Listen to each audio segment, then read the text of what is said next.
Hello everyone, स्वागत है आप सभी के पसंदीदा यूट्यूब चैनल राय एजुकेशन में। किसी भी एग्ज़ाम में हम जाते हैं या तो पूरी तैयारी करके जाते हैं या तो फिर फॉर्म ऐसे ही फिलअप कर देते हैं और सिर्फ चले जाते हैं एग्ज़ाम में, ताकि हमने पैसे जो इन्वेस्ट किए हैं उसका सदुपयोग हो सके, बुकलेट मिल सके, या कभी कभी ऑनलाइन एग्ज़ाम में बस जाकर अपना टाइम स्पेंड करते हैं। लेकिन क्या हमने सोचा है कि जो टाइम स्पेंड करते हैं या बस नाम के लिए चले जाते हैं, उसमें भी हम कुछ पॉजिटिव चीज़ें निकाल कर ला सकते हैं। जो हमने सोचा नहीं है उस एक्सपेक्टेशन से बहुत दूर अपने गोल तक पहुंच सकते हैं, सिर्फ और सिर्फ कुछ ट्रिक्स और कुछ हैक्स करके। जी हाँ, बिल्कुल आप सही सुन रहे हैं। तो आज इस वीडियो में हम लोग बातचीत करेंगे जितने भी तमाम वनडे एग्ज़ाम्स हैं जिसमें आपके किसी में इन्हेलेशन होता है निगेटिव मार्किंग का, किसी में नहीं होता है, यानी कि तुक्का ट्रिक की हम लोग बातचीत करेंगे। और ये तुक्का ट्रिक सभी एग्ज़ाम के लिए वैलिड है, चाहे जिसमें निगेटिव मार्किंग हो चाहे ना हो। जी हाँ, बिल्कुल आप सही सुन रहे हैं। अब जितने भी वनडे एग्ज़ाम्स होते हैं, चाहे एसएससीज के ले लीजिए, रेलवेज़ के लीजिए, बैंकिंग के इवन ले लीजिए, जिसमें 4 से 5 ऑप्शंस वाले भी एग्ज़ाम्स होते हैं, और ये सभी वैलिड हैं एमसीक्यू टाइप ऑफ क्वेश्चंस के लिए। अब बातचीत करेंगे बिना किसी देरी के कि एग्ज़ाम में जाते हैं तो हम दो ही तरीके से जाते हैं, या तो पूरी प्रिपरेशन के साथ जाते हैं या तो फिर जाते हैं अपना टाइम स्पेंड करने के लिए। लेकिन क्या आपको पता है कि वो टाइम हम अगर पॉजिटिव तरीके से स्पेंड करते हैं, अगर हमारी तैयारी नहीं है, हालांकि ये क्वेश्चन मैं पहले से बता दे रहा हूँ कि हमारा उद्देश्य ये नहीं है, ना हम प्रेरित करते हैं किसी को कि परीक्षा से पहले अपनी पढ़ाई करें ना करें, अपनी तैयारी पूरी ज़ोरों शोरों से रखें। ये जो ट्रिक्स हैं, ये जो हैक्स हैं, आपको और भी ज़्यादा बेनिफिट तब प्रोवाइड करते हैं जब आप कुछ प्रश्नों को नहीं हल कर पाते हैं, कुछ क्वेश्चंस आप अटेम्प्ट नहीं कर पाते, वहाँ पर अगर आप इसको आजमाते हैं तो आप अपने एग्ज़ाम को क्वालिफाई करके अपने मन मुताबिक एम पर आप पहुँच सकते हैं। तो चलिए बातचीत अपनी स्टार्ट करते हैं और समझते हैं कि इन सभी चीज़ों के बीच में हम क्या क्या चीज़ें और भी कुछ नया सीख सकते हैं। देखिए, अगर हम एग्ज़ाम में जाते हैं और हमने कुछ पढ़ाई नहीं की है तो फिर हम आँख बंद करके जय माता दी करते हैं, है ना। और उसका रिज़ल्ट ये होता है, या तो निगेटिव मार्किंग वाले केस में हमारे नंबर बहुत कम आ जाते हैं या निगेटिव में नंबर आ जाते हैं, या फिर बस नाम हो जाता है कि एग्ज़ाम देने गए थे, उसका कोई रिस्पॉन्स नहीं होता और न हमको उम्मीद होती कि रिज़ल्ट। लेकिन हमारी उम्मीदें इतनी ज़्यादा होती हैं, जब रिज़ल्ट आता है तो हम चेक ज़रूर करते हैं कि कितना नंबर हमने देखें, तुक्का मारा था हमने, कुछ पढ़ा तो था नहीं, लेकिन कितना आया। तो इन सभी चीज़ों के बीच में चलिए बिना किसी देरी के बातचीत को देखते हैं कि कैसे हम लोग यूज़ करते हैं कुछ हैक्स और कुछ ट्रिक्स को अपने एग्ज़ाम को बेटर बनाने के लिए। देखिए, किसी भी एग्ज़ाम में हम लोग जाते हैं तो हमारे पास 3 प्रकार के ही प्रश्न होते हैं ओवरऑल, कितने भी प्रश्न हो। नंबर ऑफ़ क्वेश्चंस की बात नहीं कर रहा हूँ, उनके टाइप्स की बात कर रहा हूँ। तो ये होते हैं, एक तो वैसे प्रश्न होते हैं जिनको हम देखते ही लगा लेते हैं कि बस बस बस ये हमको प्रश्न आ रहे हैं। कुछ ऐसे ऐसे प्रश्न होते हैं केबीसी टाइप के कि जिसमें 50-50 चांसेस होते हैं, और कुछ ऐसे प्रश्न होते हैं जो हमको बिल्कुल भी नहीं आते। यही 3 टाइप में डिवाइडेड होते हैं प्रश्न, है ना। अब ऑप्शंस ऐसे होते हैं जो हमको बहुत ज़्यादा कई बार बेनिफिट प्रोवाइड कर देते हैं, और कई बार ऐसे ऐसे ऑप्शंस होते हैं जो हमको कंफ्यूज करते हैं, और कई कई बार दफ़ा ऐसे ऑप्शंस होते हैं जो हमको आते हुए प्रश्न क्वेश्चंस तो पढ़ते हैं, लेकिन उनके ऑप्शंस देख के हम इतनी ज़्यादा कंफ्यूज हो जाते हैं कि हम समझ नहीं पाते थे। इन्हीं टाइप से रिलेट करते हुए, जैसे फॉर एग्जांपल अगर मैं पहले प्रश्न की बात करूं कि आता है, तो आते में एक एग्जांपल ले लेते हैं। जैसे भारत की राजधानी, 4 ऑप्शन है, नेपाल, गांधीनगर, दिल्ली, लखनऊ। आप फटाक से दिल्ली पर लगा देंगे। तो ये प्रश्न एग्जाम्पल हैं आते हुए प्रश्नों में। और 50-50 टाइप के प्रश्न कैसे होते हैं, जैसे भारत देश में संविधान कब लागू हुआ। 4 ऑप्शन आपके समक्ष हैं, 26 जनवरी 1949, 15 अगस्त 1949, 26 जनवरी 1950 तो 15 अगस्त 1950। अब यहाँ पर आप ऑप्शंस पढ़ते ही कन्फ्यूजन की स्थिति तब आती है जब 50-50 वाले में ऐसे प्रश्न आ जाएं। एक तो यहाँ पे हम लोग कन्फ्यूज हो जाएंगे, एक यहाँ कन्फ्यूज हो जाएंगे। ये तो पूरी तरीके से वैलिड है कि यहाँ पर आज़ाद हुआ था, तो ये संविधान लागू वाली कंडीशन नहीं आती। फिर हम लोग अपना समझेंगे कि संविधान पूरी तरीके से अगर हमने पढ़ा है उसको, कन्फ्यूजन दूर होते हुए, तो 50-50 का चांस लेते हुए हम सही ऑप्शन की तरफ पहुंच जाएंगे। लेकिन कई कई बार ऐसे प्रश्न आ जाते हैं, या प्रश्न तो सिंपल रहते हैं, ऑप्शंस कई बार ऐसे आ जाते हैं जिनको हम देखते ही कन्फ्यूज़न और बढ़ जाती है हमारी, है ना। तो इन्हीं सब ट्रिक्स की मदद से हम लोग आइए इन सारे प्रश्नों को सॉल्व करने की कोशिश करते हैं। अब इन सभी चीज़ों के बीच में हम एग्ज़ाम देने जाते हैं और कुछ समझ नहीं आता है, या कुछ ऑप्शंस रहते हैं, या 100 प्रश्न हैं, हमने 60 क्वेश्चन सही किए हैं, और आपको जैसे फॉर एग्जांपल एग्ज़ाम में लगता है, आजकल के एग्ज़ाम तो और ज़्यादा कम्पिटिटिव हो चुके हैं, अब इसमें मेरिट जानी है 80 और आपने 60 प्रश्न किए, इसके बाद आपके ऑप्शन ही नहीं समझ में आ रहे, या आप प्रश्न डील नहीं कर पा रहे हैं। तो ऐसी स्टडी में या ऐसी केसेस में ये जो हैक्स है, ये जो ट्रिक्स हैं, आपकी बहुत मदद करते हैं, है ना। और आप जहाँ पर आप कहीं चयन नहीं होने वाले, तो वहाँ पर आप मेरिट लिस्ट में अपने नाम को देख सकते हैं। तो चलिए इन सारी चीज़ों के बीच में हम सबसे पहले बात करते हैं। मैंने इन सभी चीज़ों को एनालाइज करने के लिए प्रीवियस ईयर के जितने भी एग्ज़ाम्स हैं उन सभी के पेपर्स, चाहे वो 100 प्रश्न वाले हों, 150 प्रश्न वाले हों, टीचिंग एग्ज़ाम से रिलेटेड हों, वनडे एग्ज़ाम के कोई, चाहे यूपी ट्रिपल एससी के हों, यूपी पीएससी के विन एग्ज़ाम्स हों, सब एग्ज़ाम्स को मैंने यहाँ पर देखा है। इवन आपके जो एग्ज़ाम्स होते हैं कॉम्पिटिटिव एग्ज़ाम्स जेईस के भी, तो उन सभी में ऑप्शंस जो एनालाइज किया हूँ मैंने। फॉर एग्जांपल इसमें एसएससी सीजीएल मेंस का जो 2017 का ये पेपर है, इसमें मैंने 4 ऑप्शंस को एनालाइज किया कि सब ऑप्शंस में जैसे ए ऑप्शन है तो कितनी बार आया है, कितनी बार। तो इसमें आपने देखा होगा तो मैक्सिमम जो एनालाइज भी और जो साइकोलॉजिस्ट की थ्योरीज बोलती हैं, जो रिसर्चेस बोलते हैं, वो यही बोलते हैं कि चाहे आपके 100 प्रश्न के एग्ज़ाम्स हों, 150 प्रश्नों के एग्ज़ाम्स हों, या 200 प्रश्नों के एग्ज़ाम्स हों, कोई भी एग्ज़ाम्स हों, उसमें जो ऑप्शंस होते हैं उनके रिपीटिशन इसी प्रकार के प्रश्न या इसी प्रकार के ऑप्शंस दिए जाते हैं, जिसमें प्रत्येक ऑप्शंस को लगभग 25% ऑन एन एवरेज ऑप्शन सही हो उसके आंसर्स।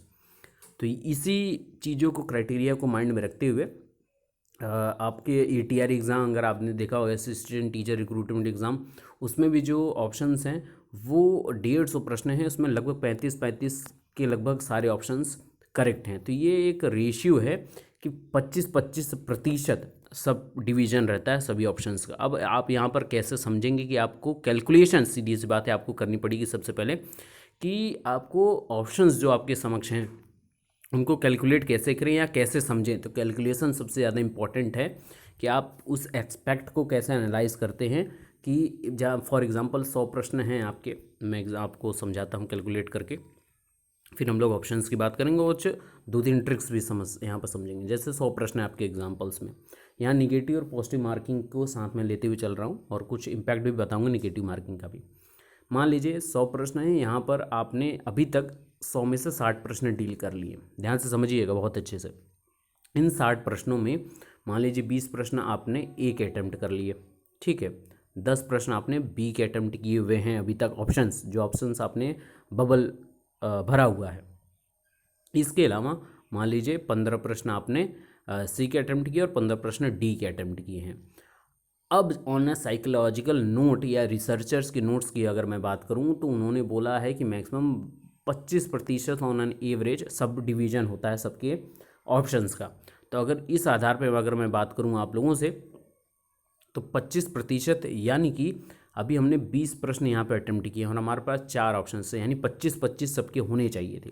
तो अभी तक मैक्सिमम हमको किसको अटेम्प्ट करना है, तो अधिकतर जो ऑप्शन सही होंगे वो होंगे बी ऑप्शंस, यानी कि अभी यहाँ पर ये 5 सही होंगे रिमेनिंग में, ये रिमेनिंग में आपके होंगे 15 सही, ये 10 होंगे और ये 10 होंगे। तो इस प्रक्रिया, इस तरीके से आप अधिकतर जो अब अटेम्प्ट करेंगे, अगर निगेटिव मार्किंग नहीं है तो मैक्सिमम बी वाले ऑप्शंस को अटेम्प्ट करेंगे।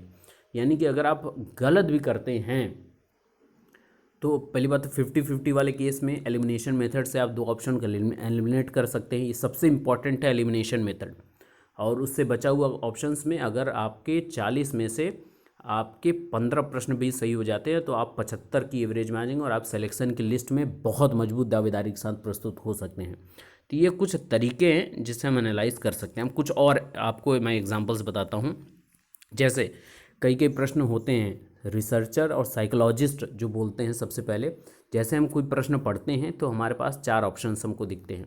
तो प्रश्न पढ़ते ही जैसे ही सबसे पहले क्लिक होता है जो ऑप्शन हमारे माइंड में, उसके सही होने की सबसे ज़्यादा प्रोबेबिलिटी, 90% से ज़्यादा उसकी प्रोबेबिलिटी होती है सही होने की। जी हाँ, प्रायिकता का जो सिद्धांत है, प्रोबेबिलिटी का जो नियम है, जो रूल है, वो यही कहता है कि आप जैसे ही क्वेश्चंस पढ़ते हो और क्वेश्चन पढ़ने के बाद सबसे पहला ऑप्शन आपके माइंड में जो क्लिक होता है 4 ऑप्शंस में से, उसके सही होने की सबसे ज़्यादा प्रोबेबिलिटी हो जाती है।